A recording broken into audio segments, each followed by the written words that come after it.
welcome to this episode of the A2Pcast. This time we are talking about... You know what?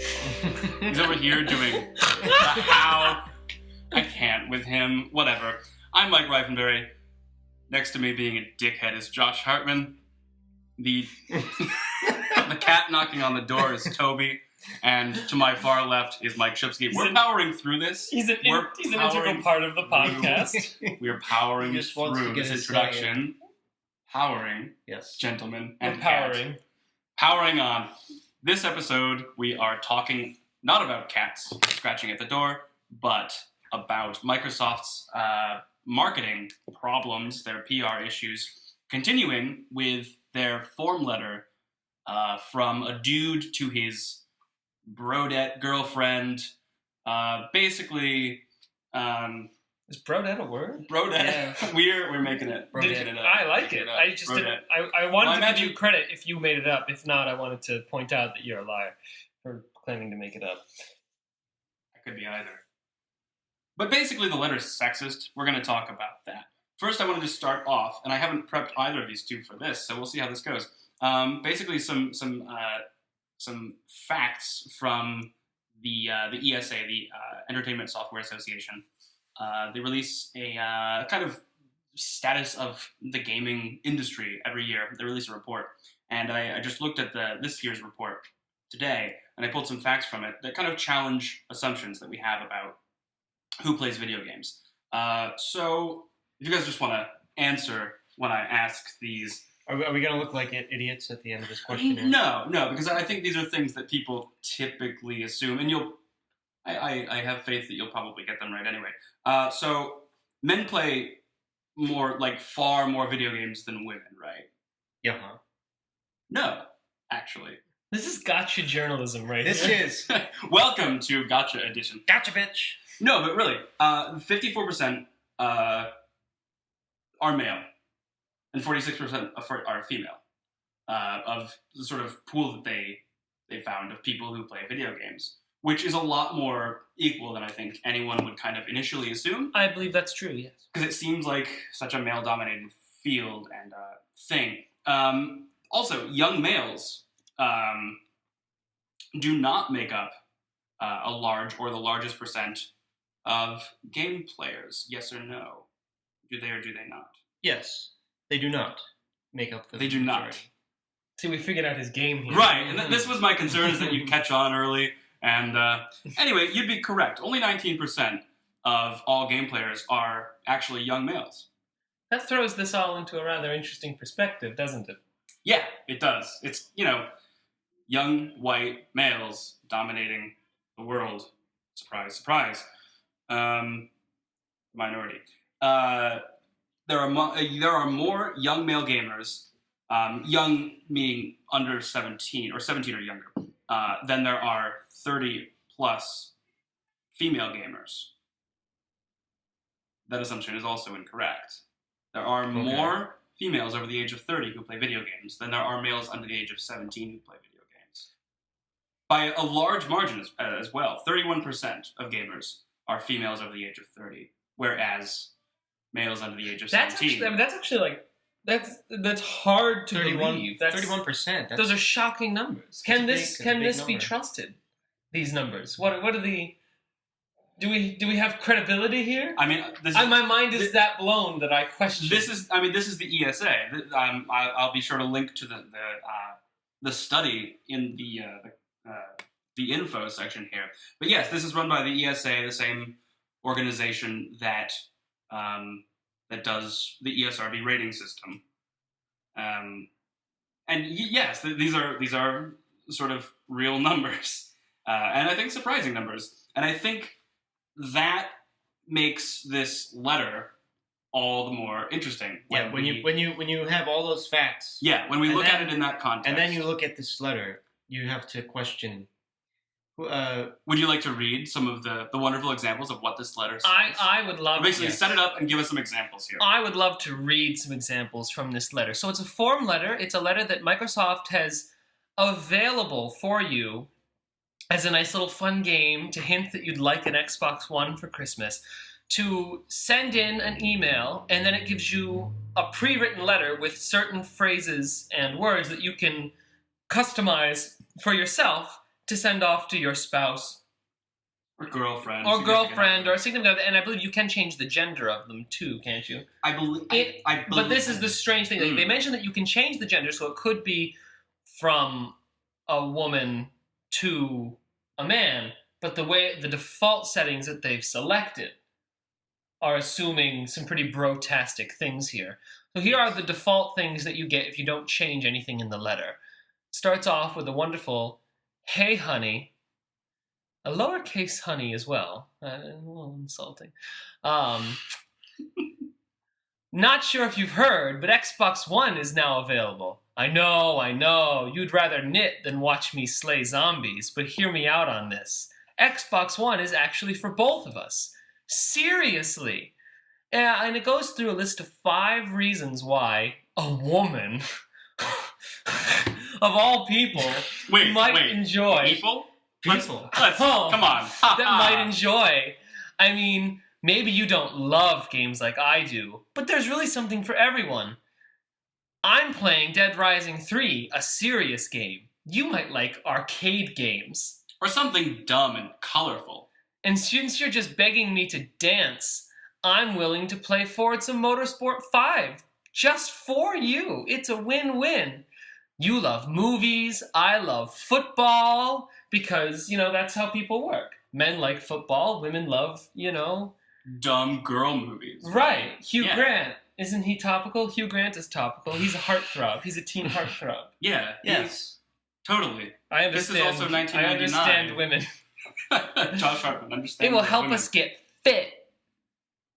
Playing with others. And we can talk on Skype with your favorite sister, whom, of course, I love dearly. I didn't Heck, we can even talk to them while we watch your favorite TV show, The Big Bong Theory. So what do you say? Let's be like an awesome movie montage. Just you and me. And there's 3 postscripts here. P.S. Did I mention how beautiful you are? P.P.S. When we get Xbox One, you have dibs on the first multiplayer game. P.P.P.S. I see. I don't like how far they're taking these P.P.S.'s. For us, I want one. So I hope you enjoyed my dramatic reading highlights of the Microsoft Xbox One form letter.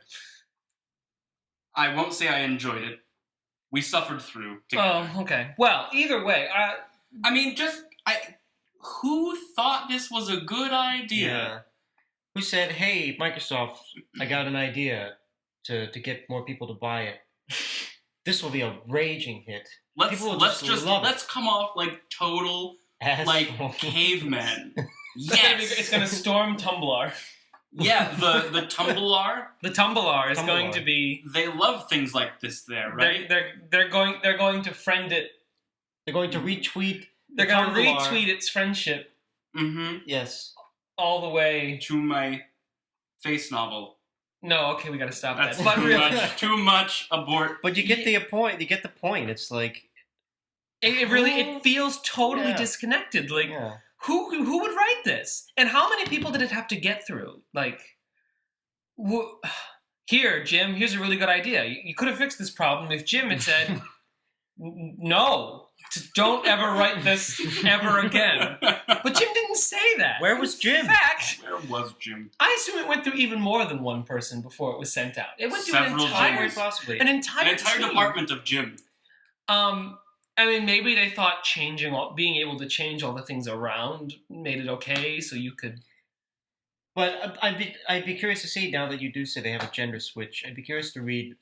What are the other options? Yeah, does when it flips it, does it just assume that the woman just wants to still do these things and try to convince the man to play, so he can play Forza 5 and all of let's talk about that. They did, after a bit of internet. Activism, if you will, they did change around the wording of the letter. They cut out several large parts of it that were just clearly, but parts that were clearly just designed from a male point of view, talking down to their dumb, stupid girlfriend that they had to convince. They just like axed entire sections of it. And I think particularly like the knitting one. Yeah, you love your knitting. That's really great. Really what? Rough. The knitting was rough. I know like 2 people in my life who knit. And one of them is a gay man. That's true. Not even joking. Yeah. That is true, and he knits wonderful bow ties. He does. Yeah. But really, I mean, that was how? And that just slapped you right there. Like that was the first sentence right there. Girls I know you men like to slay knit. zombies. I know you like to knit more than I slay zombies, but I'm going to convince you to buy this. Like right off the bat, the intention is clear and like what they actually think. So who is this? Like what? If we can assume that there was any coherent thought behind this, I don't know if there was, but let's assume for a moment that there is some sort of clear thinking person behind here who just is incredibly insensitive and doesn't know anything about modernity or the fact that women are people. Who is this targeted for? Like, is it really just like the dumb alpha male who likes slaying his zombies all day long? We talked about how many podcasts ago did we talk about the Metal Gear Solid controversy? I believe that was actually the one that I was sick for. That never got posted.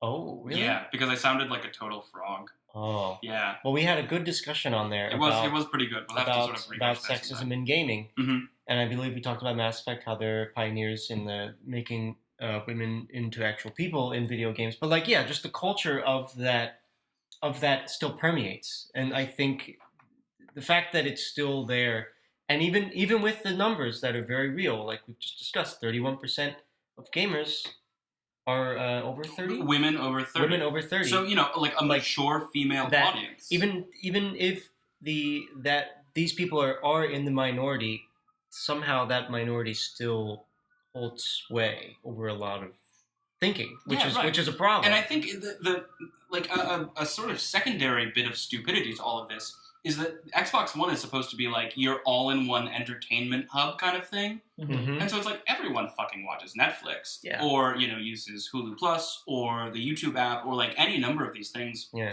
a system. I would say like up to this, until I read this, like I thought the Xbox had done, like Microsoft had done a decent job of like, because being gamers, like we were kind of turned off by like the do everything device.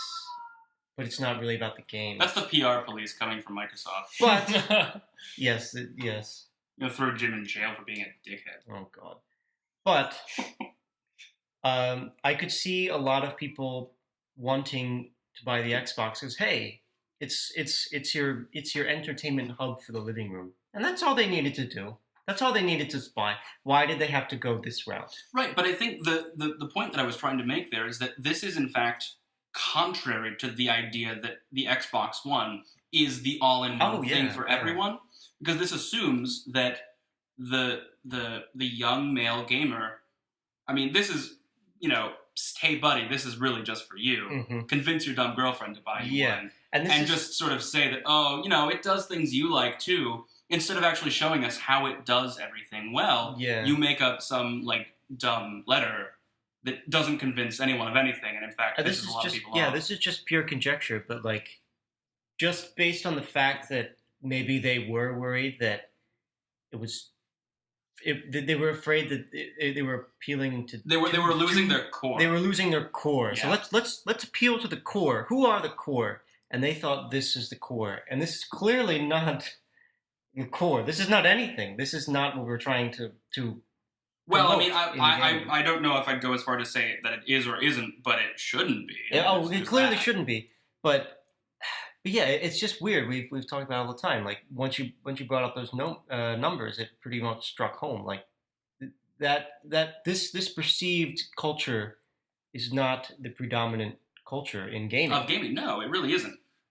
It's unfortunate that companies kind of feel like this sort of marketing is effective. I'm not sure if it actually is effective, or if it's just like the idea that any press is good press. Yeah. And I mean, in Microsoft's case, I can't imagine they actually feel that way. No. I mean, again, assuming there is coherent thought in their design and their marketing, and I'm not necessarily convinced that's the case. When you're trying to well, this typically isn't the type of thing where you would say any press is good press. As far as I'm concerned, I don't know. Well, right. I wouldn't consider this good press either. Yeah. I think it also. I thought of some other examples. I don't know if you guys have any that you can think of in particular, but other marketing strategies by different branded things. They come to mind. The Dr. Pepper one.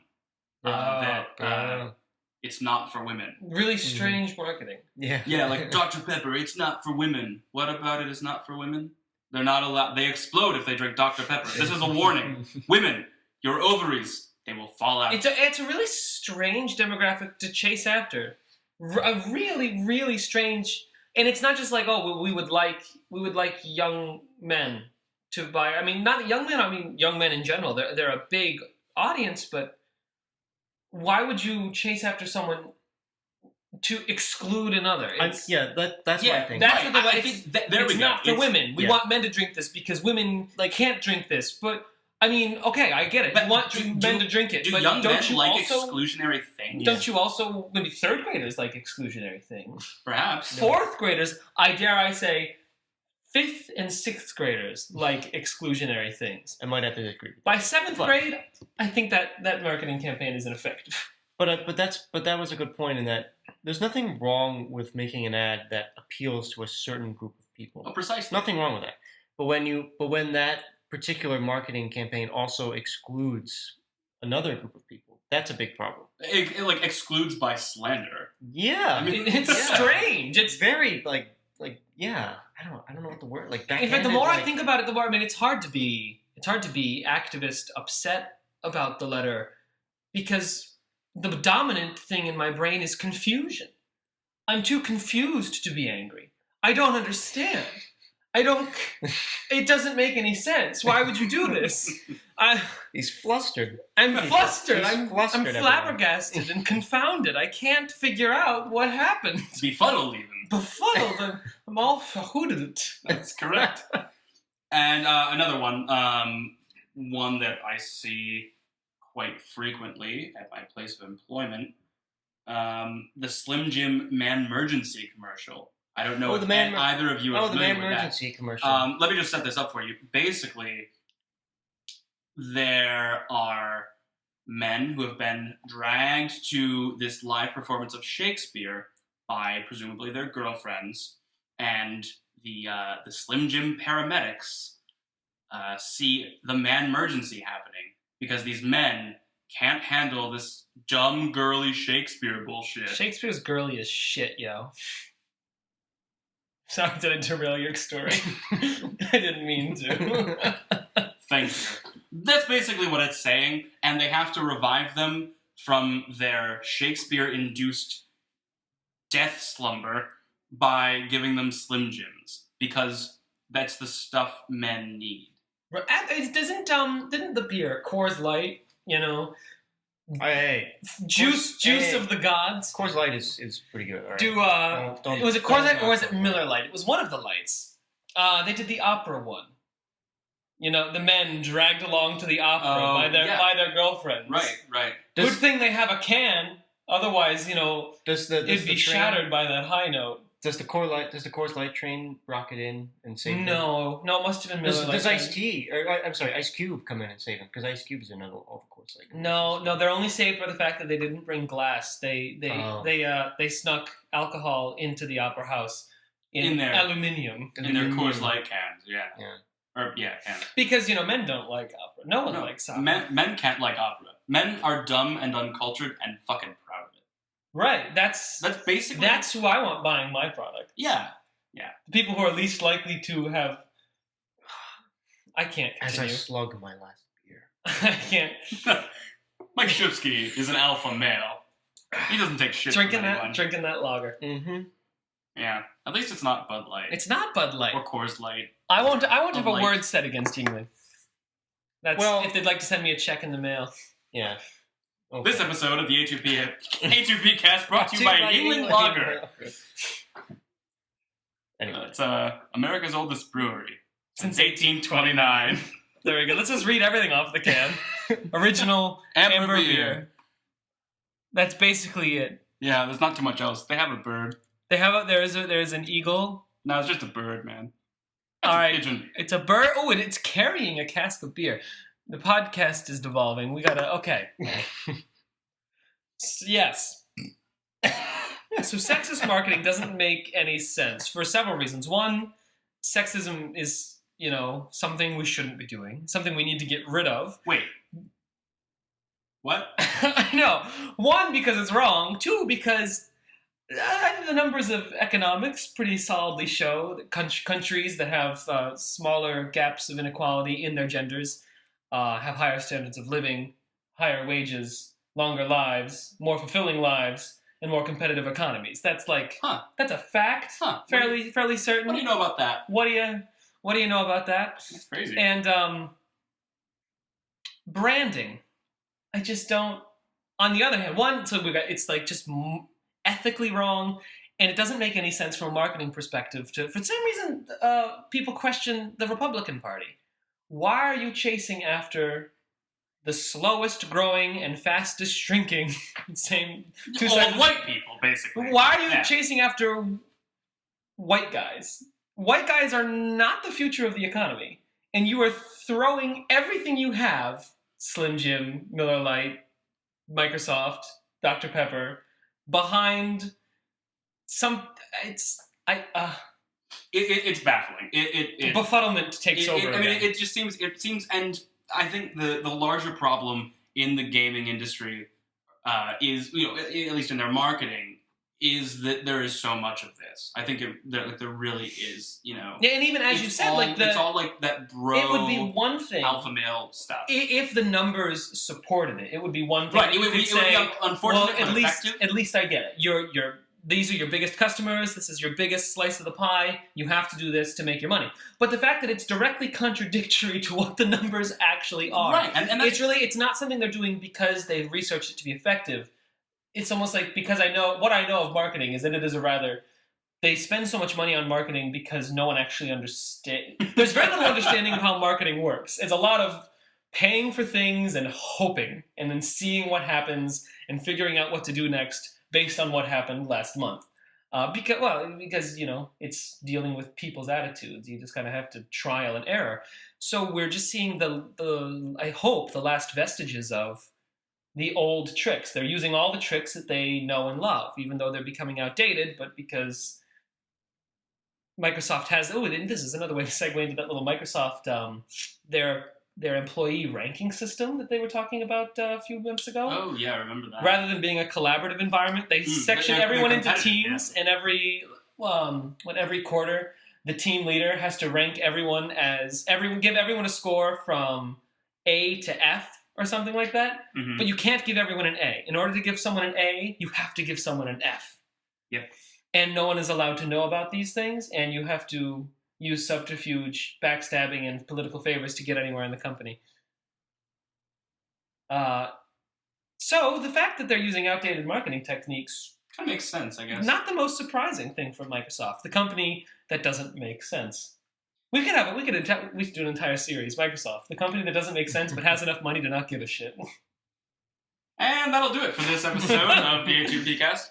I will be posting the link to that study in the info. As I said before, we'll post links to other things we've talked about in this and other podcasts, along with the videos and on our website, which is, surprise, alive2play.com. You can find us on Facebook at facebook.com/alive2play, and tweet at us at alive2play.